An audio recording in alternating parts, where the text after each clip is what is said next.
Cinco Squad is back. It is college football Thursday?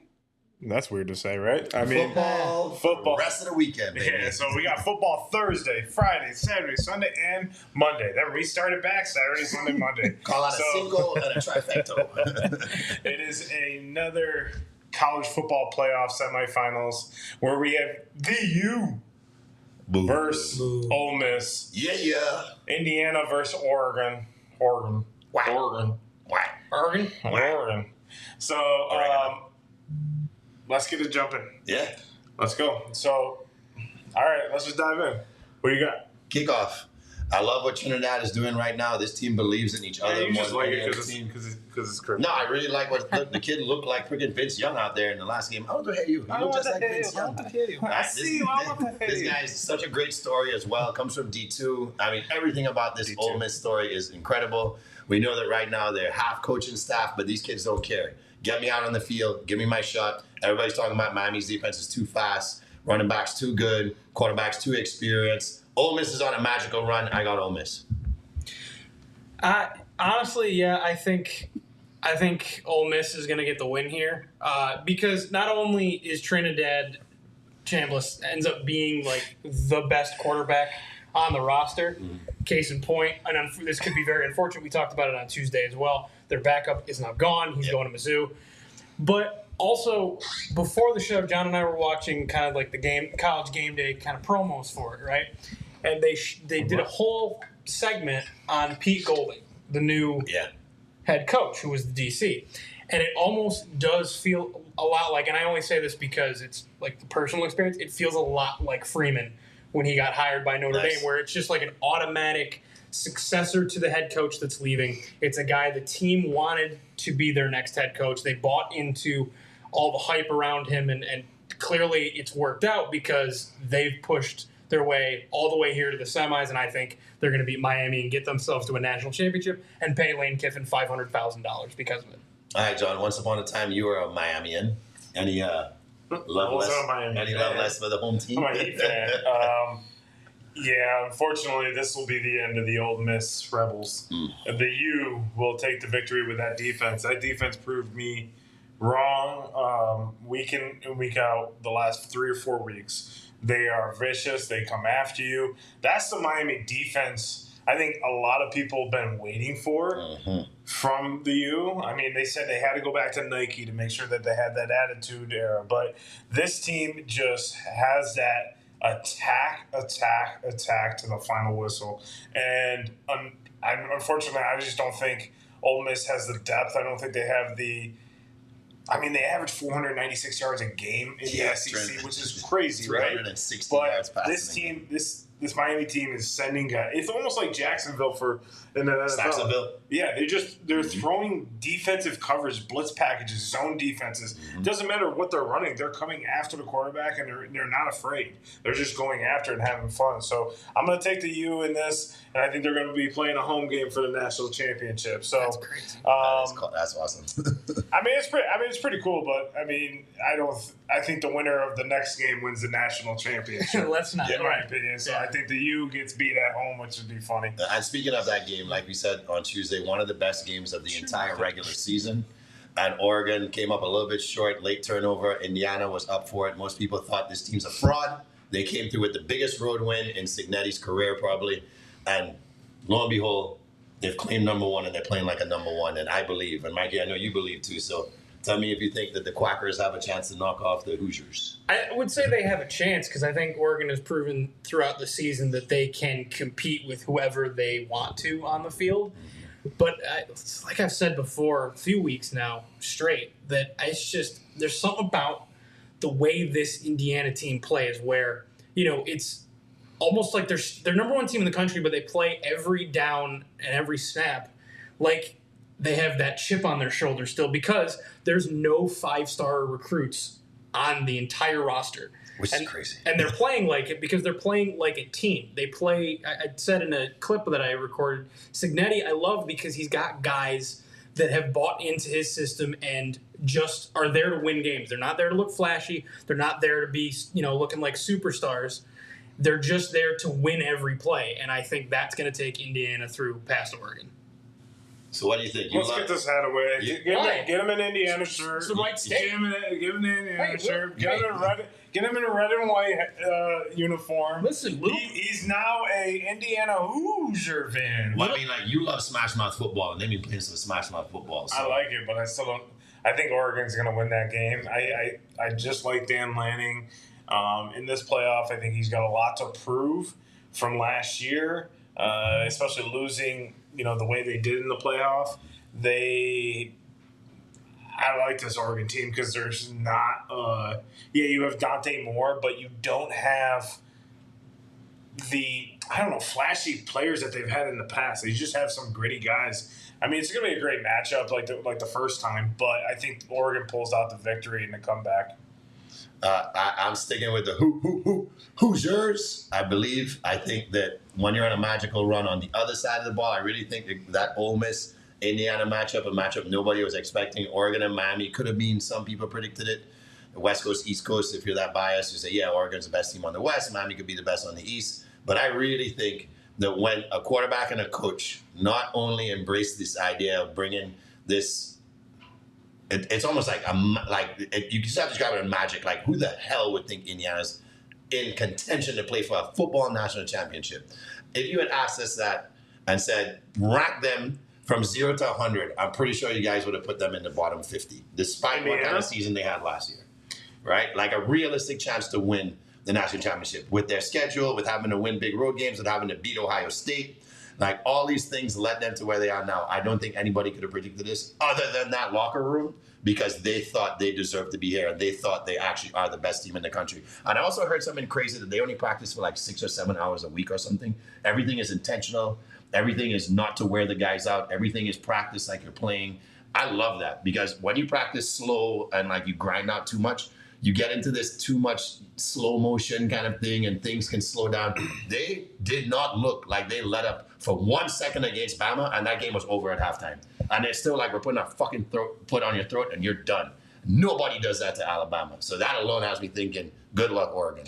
Well, there's been a lot of news in college football this week that Devin Williams from Washington, and the story just keeps getting crazier and crazier. Have you heard it? Yeah, it's a whack story. But it's exactly what I was telling you guys. Yeah, it's melee. It's chaos. They want this. But it's exactly what I told you is going to happen in college football with these contracts. Is these kids are going to sign the contract, and then a few weeks later be like, no, actually I want to go play for Indiana. I want to go play for Miami. I want to go play for these teams because they need a quarterback now.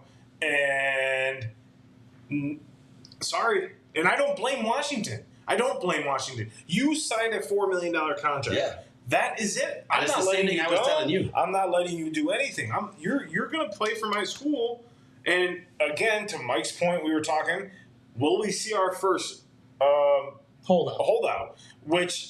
And I said to him the other day, it's not like the NFL. If you hold out in college, it looks terrible as an NFL GM. Because what GM is going to want to take a risk on you? Because if you don't get the money you want, you're going to hold out for me. Or get what you want, period, because he got the money you wanted. But that's what I was trying to tell you. So now, Washington, if they put something in that clause, could say, we offered you $4 million. It doesn't matter if we paid you. Pay us $4 million to get out this contract. That's what they're starting to do on these contracts. So then you hold a kid hostage, and not to say that I feel bad for the kid, because you made a choice and you said, yes, you're giving me what I want, and I'm here for probably a year, because that's the state of college football right now. And now, just like I said, now you're in this freaking wild, wild west, like, nah, I don't really like the scenery here. I want to go back to the East Coast. I think I have a better shot at winning.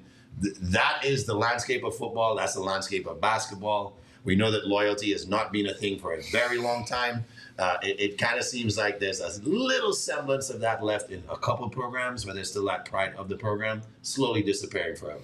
Well, as we continue talking, we will be live during this game and probably reacting to some plays. So if you see some plays happening, that's just because we're watching it live here with you. As Ole Miss, the Rebels come out. Mike, what's your thoughts on everything that's going on? Yeah, it's just a crazy situation. I really think that even though it's going to be a terrible idea, it's going to take at least one person to hold out to show that it's a terrible idea. And it's going to be a star. And it's going to be a star that's going to ruin their career because they're going to hold out for money. Because the other side of it is not only what NFL GM or organization is going to want to pick up somebody like that before they've even gotten a pro contract, but also you think you're going to hold out to get more money, you're actually going to get less money because what sponsor at the college level is going to stick with you through a holdout? You're not a star like you are in the NFL where you have that name brand recognition nationally. Well, to that point, I kind of disagree because it depends on the following you have right now.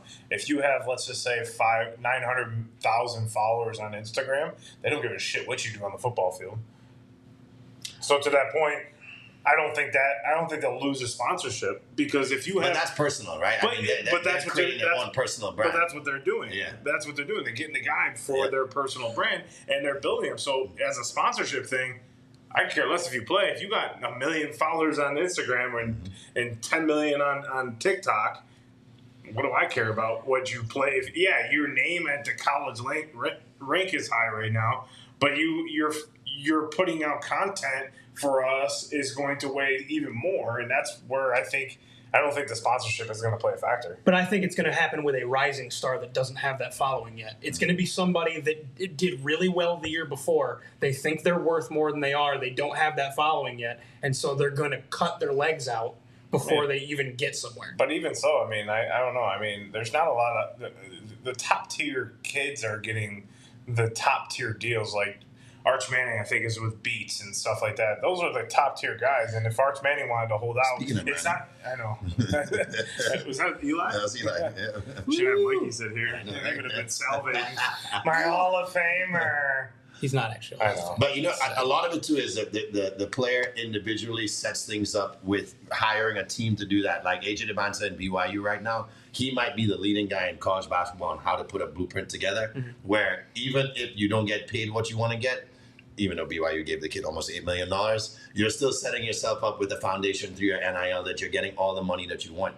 And he is the blueprint. Kids need to study what he's doing. Now, you're talking about somebody who's probably top 3 in his class, right? McDonald's All-American. So he's in the elite of the elite. And you're saying it's not going to be one of the elite of the elite. You're saying it's going to come from a mid-pile guy that's a rising star that's really going to screw himself up. So you're saying it's really only a select few guys that can afford to be prima donnas. Right. And everybody else SOL if you decide to make that move. And there'll be somebody that thinks that they're bigger than they are. Yeah. Mm-hmm. I mean, I see it, but I also see that a lot of these now college football athletes, I mean, now they're learning before they even get into college to gain a following. They're benefiting off their high school tape. They're benefiting off their hype of a high school athlete. And, the low caliber ones, but the low caliber ones I don't think will hold out.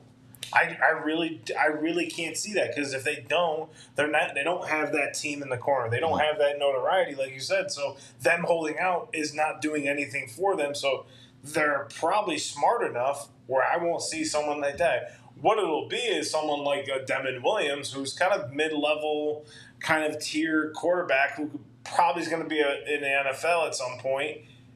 That's who I can see, and it's still not going to hurt him because he's still got a good following and sponsorships. I don't know. I just don't see it affecting that. What I see it affecting is their draft stock, how they get drafted, if they even get drafted, because they could be a top player, and they'll be like, hey, we're not wasting a pick on you because that's guaranteed money. We'll bring you in free agency, and we'll have you do that. But I can see kids missing out on guaranteed contracts, especially first round. That's where that first round, a lot of people say, why is the first round so important? It's because it's guaranteed money, and it's obviously the first 5 picks are huge money, but it's still big money all the way 1 through 32. Yeah. So I guess, I don't know. I don't see a solution here other than you got to hold, like to Jamie said, you have to hold them to accountability. You have to hold them to say, hey, you owe us money, so I don't care how you pay it. If your new contract, you have to pay us whatever. Right. But you're right, you got to have a buyout. Mm-hmm. But I had a question for you guys. Looking at these are the players that are, trying to build their stock. There are a lot of teams, even now that we're in the playoff, that need to try to at least keep their stock, if not rebuild it, to compete more. So I was wondering, who do you guys see of the teams that made the playoff this year that needs to most improve if they want to compete next year? Alabama. James Madison. Well, okay, that you actually think could compete. Alabama.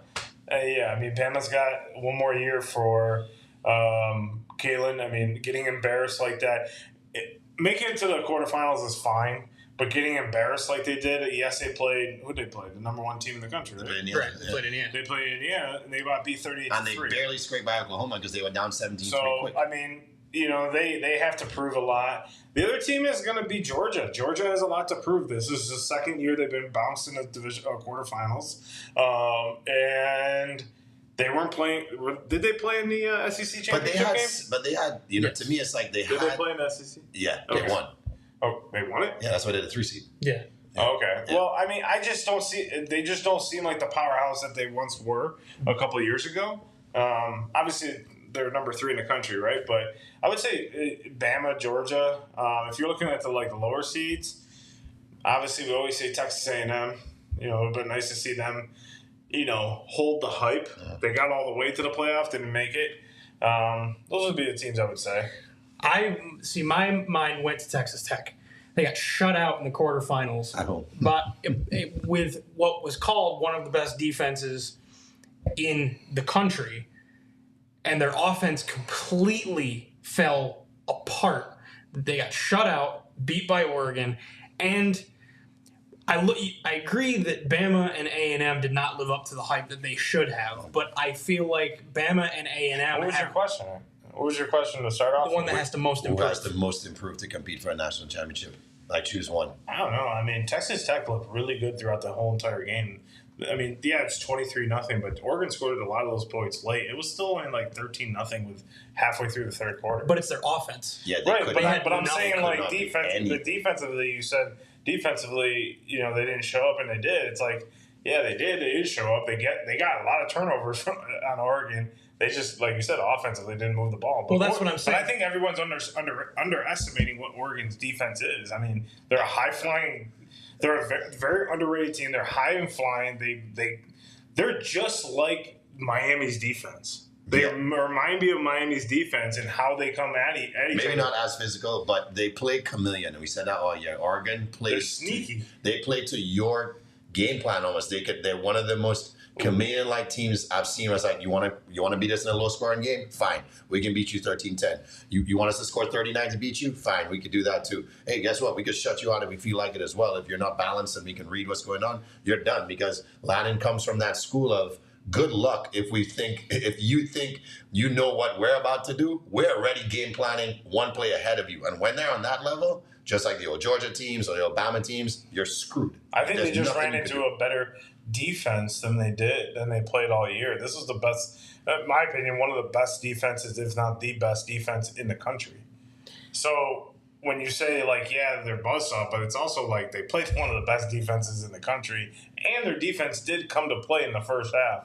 Of course, they lost 23-0, but I don't know. I mean, Texas Tech, I guess, could get better, but when's the last time we've seen Texas Tech in a playoff scenario or a BCS national championship, right? Well, and I suppose that's my point. Is this might have been your shot? So you have to hold this, and you have to get better if you want to contend. Because, yeah, you might have run into the better team. Fine, then you have to become the better team. Yeah. Clearly, your offense was not good enough. You have to get better. Also, if they say That's now, what I'm saying right now, right? Look at this. They come right at Miami comes after them, man. They get after. Ruben Bain is he's a monster. He's a monster. But that's what I'm saying. It's like that's you just saw this. Well, there's a running back that had to make that play, though. So But there was three Miami defenders in the backfield right there. So if he wasn't going to get him, the other end was going to get him. I know. If he wasn't going to get him, then they had another end. That's what I'm saying. If they find a mismatch like this all day long, it's going to be a long day ride for Ole Miss. But that's why I said Miami is the like they just get after it. Like now that 3 and out, and there's like 4th and 17. So if they're saying that Arch would be the number 1 pick, hands down this year, that means you already have the best quarterback in the country on your roster next year. Texas should be in this argument right here where you need to improve defensively and you have to find him more weapons, or else you're just going to be a mid-pack SEC team and scraping by to maybe get a shot in the playoffs. You can't have the concise, probably number 1 overall pick, maybe competing in the playoffs. You have to do a lot better than that. Get Texas a top 5 ranking at least and figure it out. I guarantee Carson throws a pick right here. He's calling a pick, ladies and gentlemen. Calling a pick. I don't deny it. I've been I think they're going to be very conservative and run here. Yeah, to start the that's game. what they've been doing the entire season. Is a run first offense. Yep. And because this guy is so shifty, he reminds me a little bit of. All right, so what game do you have Le'Veon. for us? 21 questions. Oh, ladies and gentlemen. So, welcome to a new game here. So, what I'd like to do is test these guys. We love trivia. If you guys know us, we're always big trivia people. So, what we're going to do here is I'm going to ask these guys a series of questions. They have 21 seconds to answer the question. If they ask for a clue, I'll give them a clue. If they still can't answer it, I'll give them a second clue. If you answer it without a clue, you get 5 points. If you answer it right with clue number 1, you get 3 points. If you answer it right with clue number 2, you get 1 point. And you get nada if you can't figure it out. If you guys score less than 5 points or less, you have to put in a $5 bet of my choice. If you score over 21 points, I'll put in a $5 bet of your choice this weekend. So the stakes are $5 on the line. If I make you guys score 5 or less, I get the bet. If you're 21 or more, you're in my betting world, and I got to put in whatever you say. And please don't give me a 19-team parlay, bro. Please. I don't know if I can count to 19 right now. All right, so beat the clock 21. First question. Who's running the clock? Do we have a running clock here? Okay. All right, John is on the clock. So 3, Hold on. 2, 1. And I'll look at it here. Wait, it should be after you I'll answer. answer. Yeah, I'll ask it and then start. Okay. Cheater. This NBA team has 3 separate 7-game losing streaks this season. This NBA team? This NBA team has 3 separate 7-game losing streaks. Do you want the clue? You got to guess. 9, 10, 11. Do you want a clue? 12, 13, 14. You're not guessing. The Lakers. Nope. Clue number 1, Fly. Hawks. Nope. Clue number 2, Jambalaya. Pelicans. Got it. 1 point. Right on 21 You seconds. got it at 22. Yeah, on 21. You got on 21. All right. No, How many you points guys you are got? combined. 1 point combined here. Oh, so All it's right, like, yeah, so it's like combined. Yeah, you guys are combined. Yeah. Well, yeah, because we can't Your ask points for a together. clue, then, Yep. Oh, okay. All right. Question number 2. The most dangerous team in the playoffs might be the Jacksonville Jaguars. Mm-hmm. They are heading into the tournament on an 8-game win streak after their emphatic win to close the season. They just secured the blank division title in team history. Answer. 2 seconds? Second or third. That was incorrect. Do you want the clue? First. Clue number 1, Star. 5. Boom, got it. All right. You are up to 6 points so far. All right, 5 points on a star. So The Cowboys? already we're past here. Yeah, so now I don't get the bet at all, but will they earn their bet? Okay, question number 3. Which NHL team just had a 10-game win streak snapped by the defending Stanley Cup champs? Sabres. Nope. Oh, shit. Avalanche. Got it. Bam, 5 points. I thought the Sabres were on a 10-game win. They were, They but were, the Avs were yeah. on one too. So I had as the clue the first one, the birthplace Miami's of crops. going for it. Did you know that Denver was the... Hold on. Miami's going for it on 4th and 2. Ooh. Come on, Ole Miss. Got him! Nope. First time. First time. Ah! Extra I effort. stuffed him. All right. Did you know that Denver is the birthplace of Crocs? I did not. You would actually, Colorado. I mean, honestly, you'd think it was somewhere in Florida. Yep. All right, question number 4. You guys are on 11 points. You need these 2 fivers here. Ever heard of Luke Littler? Well, you better get to know him soon because he just became the 4th man to defend his world champ title in darts by crushing Jan van Veen 7-1 in the finals. And daringly, he's referred to as the Nuke. Can you guess his age? Oh, shit. I saw this. He's 17. So close. 18. 18. Got it. 5 points. All right, so you guys up to 16. So if they get this right, I'll put in a $5 bet for them without a clue. Oh, Final question. I'll get the bet for him. Oh, no. What is the record for the most NFL head coaches fired in one season? Right now it's 16. No. It's No, right. 10 or something. It's 25% of the league. So it's 16? 10? Bang! 10. Winner, chicken dinner. 21 points. The boys defeat me for our 21 and beat me for the first time ever. Put in a, give me So that. I got to put in a $5 bet. No, I'll put it in. Where is it? Where is it? Put a 42-team parlay. We'll post it in our stories. We'll post it on X. We'll tell you guys and show you what a winning ticket might be this weekend. This guy loves the 18-teamers, so I dare you to match the ticket. I'm gonna win it one day. 181,000. He said, So, I sent you. all I'm right. just So we one got. So parlay as we continue to watch the the semifinal game here. Both defenses came up to play, but Miami's right now rolling down the field a little bit. We got the NFL playoffs. We're going to go through our predictions while you're picking those teams and kind of see what we have. I think there's some surprising picks here, so let's go off with the first game of the weekend. It is the Rams versus the Panthers in Carolina. Grandpa Jay? Revenge is on McVay's mind, and the Carolina Panthers will not beat the Los Angeles Rams twice in one season. This team is too good. They're too polished. It was a trap game. We all know it. They got caught in the trap. It was a must-win for Carolina. And if you follow the pattern of Carolina's season, win-loss, win-loss, win-loss, win-loss, win-loss, win-loss, loss, you would have realized the next thing was supposed to be a win on their schedule. LA played like absolute shit. Worst game of the year for Stafford. Has not had bad back-to-back games all year. It ain't happening now. Rams are 10.5-point favorites. I don't know about that, but it could get ugly early. So I don't know if I'll take the points, but I take the Rams to win. I'm trusting in Stafford and McVay to get it done in the playoffs. I mean, they've proven to win in the playoffs. Stafford has proven to be a great quarterback, Hall of Fame quarterback in the NFL. I'm taking Stafford and the Rams. There's not much to talk about on that game. Yeah, congratulations to the Carolina Panthers for finally, showing that you're improving your team. Finally getting past 3 wins. Exactly. Yeah. Congratulations. I'll even clap on that. You got yourself a division title. By losing to Tampa.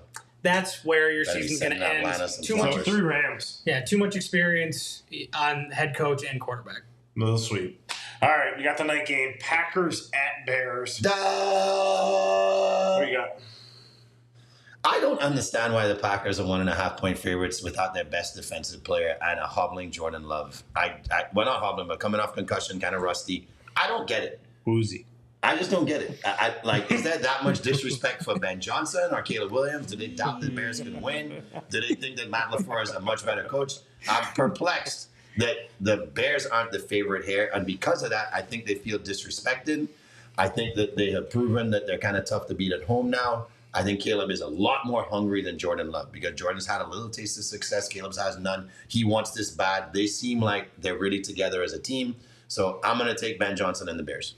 I'm going to take the Packers at home. No, they're on the road. On the road in Chicago. I think they have a lot to prove this year. Even though that the Bears feel disrespected, like you said, I don't see that. I don't see the Packers getting the respect that they deserve. Yes, they're missing Micah, but they didn't have Micah last year, and they were pretty much the same defense. Right? Micah made them better, but now they got Trayvon Diggs, who, if we don't remember, he was a Pro Bowl corner. So Let's not forget that they did gain a piece on defense, and yes, you're saying, Trayvon's not having a year, but neither did Dallas. And we've always said that a player playing on a team that is very bad, that could be was a good player, going to a new team could re-spark that. Look at Cooper Kupp this year. I mean, he's now looking like I wouldn't say MVP self, but he's looking better than he has with the Rams. So I'm going to take the Packers on the road. What? With the Seahawks. No, he's looking like he was with the Rams. I got you. Rams. Yep. I'm taking the Packers on the road in Chicago. I think it's going to be a close game, probably 17-14. Yeah, no Micah. I don't know why I gave score. We didn't give score. So. No Micah, a banged-up Jordan Love, not only from the concussion, but also a lingering shoulder issue that he's been dealing with all season. I know everybody's hurt, but when your quarterback's shoulder's hurt, that's an issue. And your best defensive player's out for the season. I get it. It's mostly the same defense except for Kenny Clark, who they traded for Micah, so they don't have him like they did last year either. They have Rashawn Garrett, but I think this Bears team, I don't think it's a big blowout game, but I think the Bears team finds a way just through the pieces that They're kind of like Minnesota last year, right? Where they kept just getting wins late in the game. They figured out how to win until they face a team that's actually I just don't think Chicago's that good. I mean, I see Caleb Williams making a lot of mistakes. When he played against the Eagles, yes, they won, but everyone kept saying, and I had to prove to you to go watch that game because the Eagles played that team 13-0, and that game was right there at the fingertips of the Eagles. I just see that happening in the Packers. All right, let's move on to Sunday, where we have the Buffalo Bills coming to Jacksonville. Who you got? Well, Mikey, can you tell me in the last 8 games of the season, who's the number one scorer in offense in the NFL? Jacksonville. And who's the number one scoring defense in the NFL? Jacksonville. You got that damn right. We're talking about a team that's on fuego right now, and there's absolutely no way that plane is going to be put out, or maybe it is, because the only friggin' team that Josh Allen has lost to in the playoffs is the Kansas City Chiefs, and maybe once to Lamar. So none of them are there. No, Joe Burrow. So I don't think they lost the Burrow, did he? Yeah, he did. He did? During their run when they went to They won the Super Bowl, they beat the Bulls? Yeah. The Bulls, the Bills. So Yeah, they went to Chicago, beat the so Bulls. all the giant killers are not there. Everybody keeps saying this argument. He should do it. However, Buffalo hasn't won a road game in 34 years coming up. And this team scares me by the way they start off so slow. Jacksonville is literally like a wildcat out there waiting to pounce on their prey.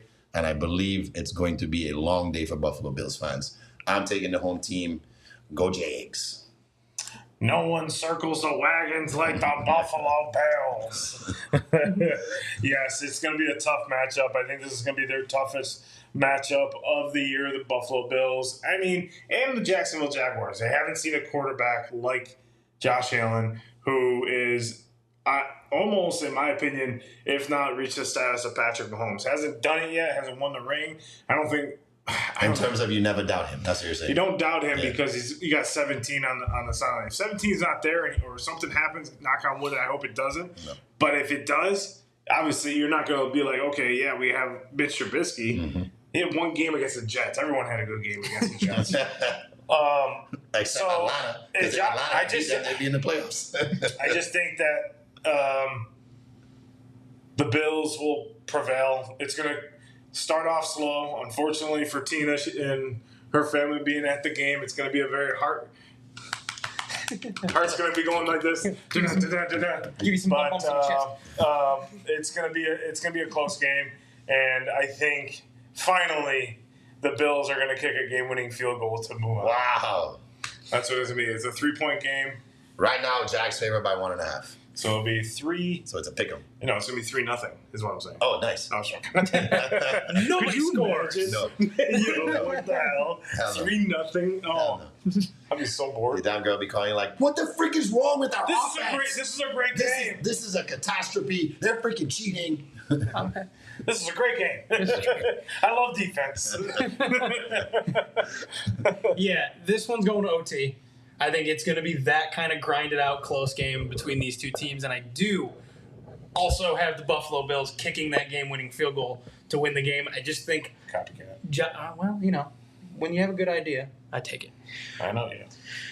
Josh is by far the best player in this game, and I think that will be the turning point. He will be able to lead the game-winning drive, and the Bills will get the win. All right, let's go. Philadelphia against San Francisco. The game of the weekend. Francisco. All right, so Philly coming in at 5.5-point favorites, rightfully so, defending champs at home, one of the hardest teams to beat at home in the last 2 or 3 years. This team seems as though they got their act together, but kind of tough to judge that based on the level of competition that they played. However, confidence is confidence. So they're coming into the playoffs a lot more confident. I do believe that certain players who are banged up, as you have told us, are healthy. The offensive line is going to get back key guys that need to do what they need to do so Jalen can have a little bit of time to move the ball around. I just think they're probably a little bit too much for the Niners at this point, who proved that they might not have the firepower we think after that Bears game because Seattle humbled them right away. Now, Brock Purdy's a winner just as much as Hurts is a winner, not at the Super Bowl level, but he's made deep runs and won the NFC a couple times. So let's give Jack his jacket and say this might be the best matchup of the weekend. I do believe this is the game of the weekend. I think this is the game-winning field goal game, and Philly has the ball for the last drive, so they win on the last drive with a walk-off field goal. That's easy. Philly. Well, yeah, we figured. I mean, it's very easy. I mean, it's very easy for me to say this, and they're missing two of their best offensive players, and yes, congratulations to them for doing what they've done at the level at 12-5 with Mac Jones, to say the least. It proves that Shanahan is a great coach. I mean, we didn't need that to prove it, but you know, Brock Purdy is a great look at why Shanahan's a great coach. I just think that this defense I've been saying all year this defense is championship level, and I know he's giving me shit all year about it, but I'm like, go watch those games. They come after you. They start off. So what I hate about Vic Fangio's type defense is he sits. He sits in the first quarter and just lets teams kind of get into the motion, and he just starts chipping and chipping and chipping and chipping, and then he attacks. Our offense needs to move the ball 17 yards in the second half against Buffalo. Really not playing the starters in the last game of the year. Looked okay against Washington in the week 15 or 16. Just need to move the ball. Need to get the ball moving. Kevin Patullo basically is coaching for his job at this point with a lot of guys out there ready to be hired. So go Birds. Let's fucking go. Mikey, who's the best running back in this matchup? Oh, that's an interesting question. Isn't it? I mean, obviously, I would take Saquon because I want him back. Despite CMC having the year. CMC had the better year. I would say I would still take Saquon over CMC. That's just a personal opinion. The Eagles are going to win this game. The thing that really kind of I've keyed in on as far as this matchup goes is the fact that we don't really know the status of Trent Williams. And even if he does play, he's had the longer his career has gone, obviously he's had the injury issues, he's getting older. And I think that's just a point that this Eagles defense can attack. And I agree. I've been saying it all year. This is the best defense, I think, pound for pound in the league as far as talent goes and depth and their ability to make any play they want happen. So I think that's what wins the day for the Eagles, and I do think they get the win. Go Birds, baby. I don't know if I'd go that far, but I would. Well, you should. Take us to the late game. All right, Chargers, Pats. As I would say, game of the week. And he's right about that. So let me drop a little stat bomb for you guys there. I think it's the last 4 or 5 seasons, outdoor games in the wild card rounds, 68% of them have finished on the under. So if there's a game to take the under, it's 46.5 points. Ladies and gentlemen, lock it in. You haven't heard this in a while here. Your lock of the week. Take the under in the Pats-Chargers game. It's going to be a snoozer. Both coaches are going to play very disciplined, very boring, very conservative. I do think that Herbert may look the part early on. I think they'll figure him out at some point in the game. Drake May is having a great year. It's not going to end in their first game of the playoffs. The Pats squeaked this one. Weird scoreline. I see this being one of those weird sounding like 18, 15, or like 22 to 20 sort of games where a team misses an extra point or something. So I got the Pats winning by about maybe less than a field goal by 2 or 3. Right now, they're 3.5 point favorite. So I'll actually take the Chargers at plus 3.5. Go Blue. It's going to be the Chargers prevailing in New England and sending Drake May and the New England Patriots back to their home because they're at home.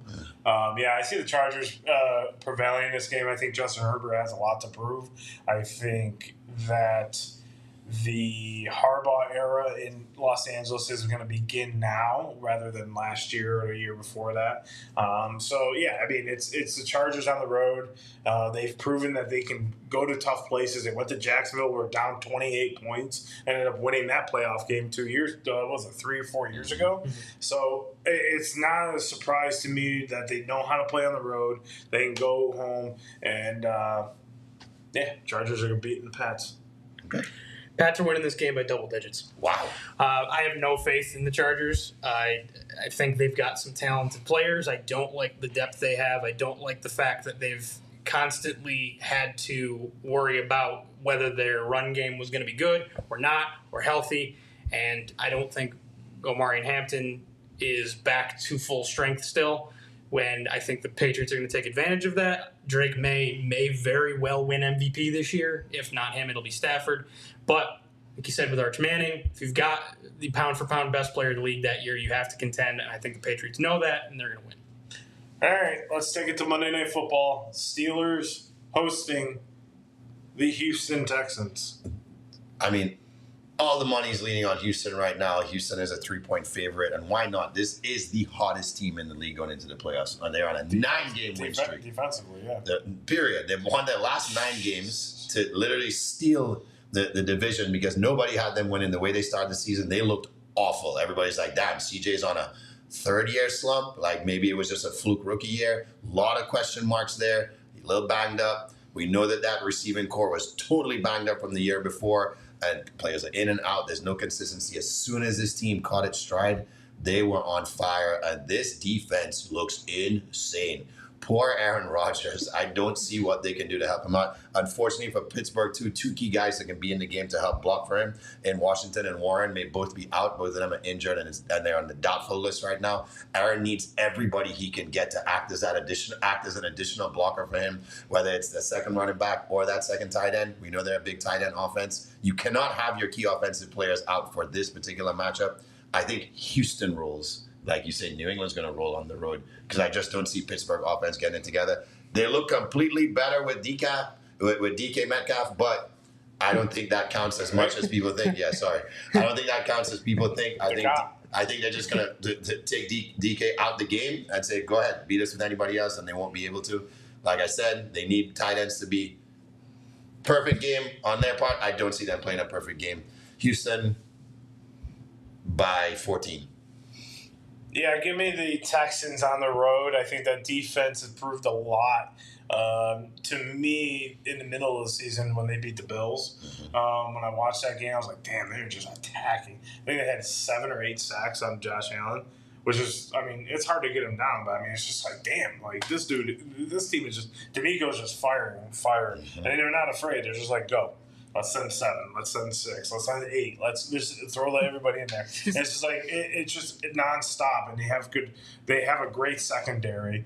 I take Houston on the road with an upset, I guess you could call it, but it's really I think they're the favorite. So give me the Texans. Well, they're 17-3. What do you think? You think Pittsburgh's going to score it all? Yeah, I think Pittsburgh's going to score. I think it's going to be a closer game than you think it is because they're getting back a lot of key weapons. I mean, and you got the best defensive player in the world on that side of the ball for Steelers. So you got TJ Watt. But the other young guy playing like a young TJ Watt, so it's going to be an awesome matchup. All right. Yeah, the Texans. I think the Texans win by like at least 21. Like the problem is, and you gave a perfect example of why it's such an issue for Rodgers for this defense. You almost have to have a quarterback that has a significant amount of escapability as far as getting out of the pocket and continuing to make plays. Like a Josh Allen, who they sacked 7 times.